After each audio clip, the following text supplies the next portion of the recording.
Hi everyone, and welcome back to my channel, or welcome to my channel if this is your first time. This is Fiona at Drawings in a Drawer, and I haven't uploaded a video in a long time.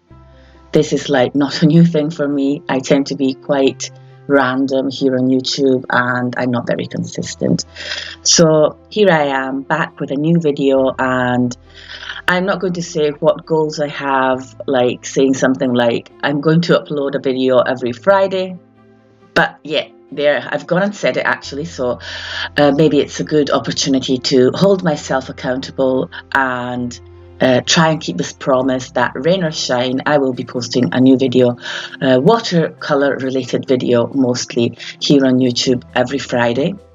And this video in particular is one that I am very fond of. It's part of footage of a full tutorial about the expressive lip in watercolor, and you will be able to find this on my Patreon, which will be linked down below, or you can find it on the cover image of my YouTube channel. We like to paint everything expressive over there, and in general I do like to use the expressive approach when painting in watercolor.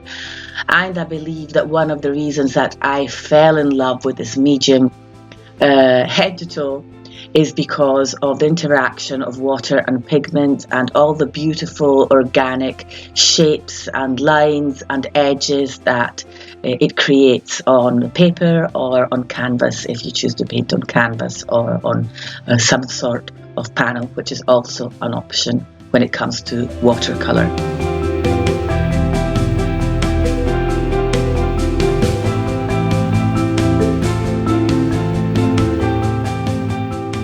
Over time, I've come to embrace the nature of this medium, as I've said, and in spite of the fact that it might look like sometimes I'm creating a hot mess, I find that pushing through that phase, that ugly phase, so-called ugly phase, is something that is very important and will eventually bring us to create pieces that we are more proud of.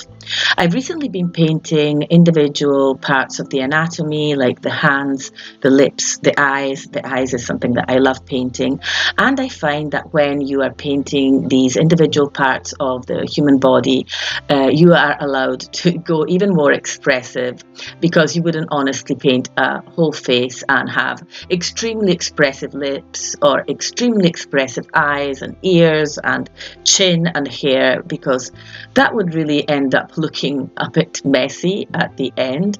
So when you are taking it one bit, one section at a time, breaking it down, you can really go a bit wild with it, and color wise, and also when it comes to all the drips and the wet and wet and the splatters and all of that.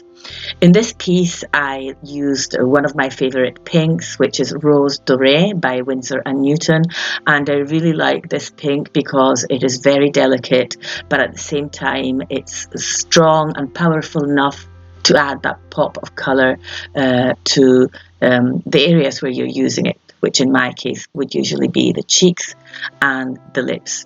And I also discovered that there are lots of underlying tones in the lips, like blues and purples, and you can see me use quite a lot of blue, not only in the main part of the lips here, but also later on you will be seeing me use mint green by White Nights in the piece as well, around the lips mostly, to act as light. So I very often like to use like cool blues to act as highlights.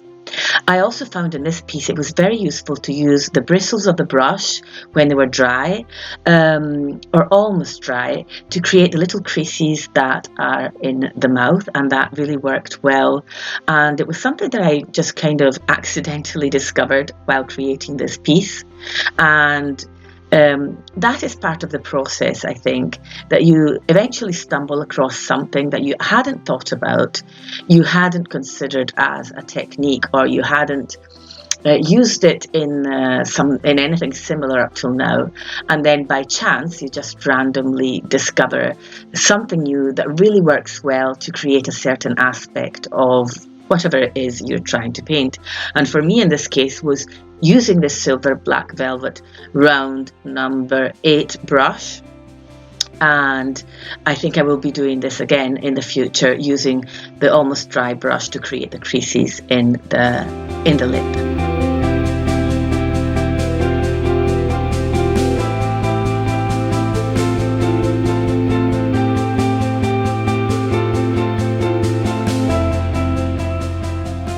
Something different that I've been doing recently has also been going back to painting stuff I really have fun with.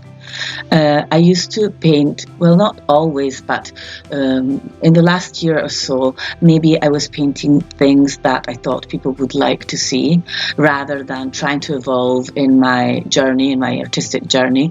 I was just sticking to stuff that I thought people would like to see, and maybe, feeling that I had to go in a certain direction.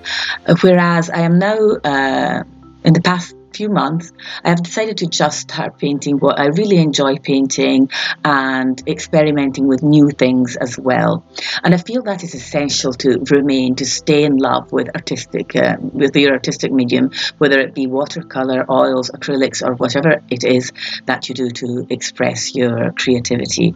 If you start doing things that you think people will like just because they're more popular on social media, on your Instagram account, or wherever it is that you post, then you will slowly fall out of love with your craft, and you will not be as satisfied with your creations, with your paintings, if painting is what you do. And that was happening to me, and I found myself painting less and less, and I was only doing it to create lessons, basically workshops or tutorials. And I feel that when you do that, your audience also tends to fall out of love with your work at the same time, because I think they sense that the passion is not there anymore, or that it's decreased, and it's something that they just can feel, that they can tell. Whereas when you're diving deep into something that you're really excited about, and you can't wait to grab your paintbrush and your palette to get to your workspace and try and start, painting, then that really shows through, that really shines through. And I've made a promise to myself to not go back to that place again. Of course, if someone wants me to explain how a certain technique works, if they're struggling with something, of course that is something I will always tackle, and that will not change. But I will not go back to just creating pieces because I think other people are going to like them, because they're the more popular ones, or because they're more in tune with what my style used to be like a couple of years ago, when I feel that the only way to keep this love for watercolor and make it grow is to grow along with it, to keep moving, to not stay stuck in the same position, to not remain in a rut, so to speak. So it seems like something small, but I find it's absolutely crucial and vital, especially for those of us who are trying to create a career out of watercolor, to eventually do this full time. And when this is our true passion, if passion is not there anymore, then it's kind of going to slowly die out. And I think that is very sad.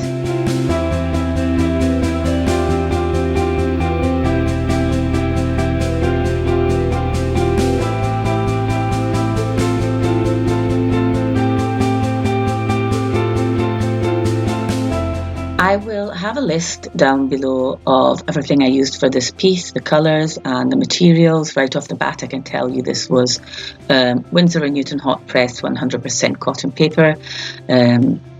I always say that paper is definitely the most important thing in watercolour.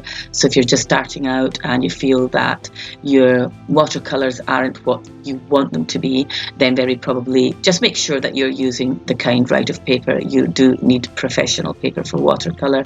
So 100% cotton, as I said, and usually 300 GSM or 140 pounds.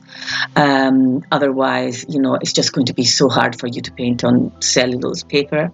It can be expensive. So one suggestion I have is to cut the larger pieces of paper. You can buy individual sheets down into smaller squares, use the front, use the back of them, and also remember to stretch them either by using water, and I might show that in a future video, or by taping them down on 4 sides, because the paper does tend to buckle, especially when you're using a lot of water. And when we're going expressive in watercolour, we will be using a lot of water in using the wet and wet technique and in trying to achieve all those organic shapes like cauliflowers and blooms that I was talking about at the beginning of the video. So hopefully I will be able to, as I said, hold myself accountable, and that is what I plan on doing. I am going to stick to this. If you want to support me, it's just enough to like this video, to subscribe, and to get the algorithm to notice me by just leaving an emoji or a comment down below. That would really help me out a lot. And as I said at the beginning of the video, if you're on Skillshare, I have a couple of classes on Skillshare. One is coming up very soon, my 3rd class.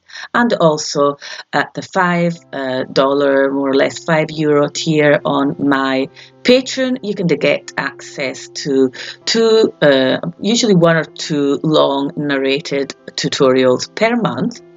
And we've built a nice community over there where we also have a private Facebook group where you can share your work and get feedback. I think that is all from me for today. I'm a bit rusty doing these voiceovers. I hope to improve over time, and I'm just going to wish you a great rest of your day wherever you are, and I will see you next week. Bye for now.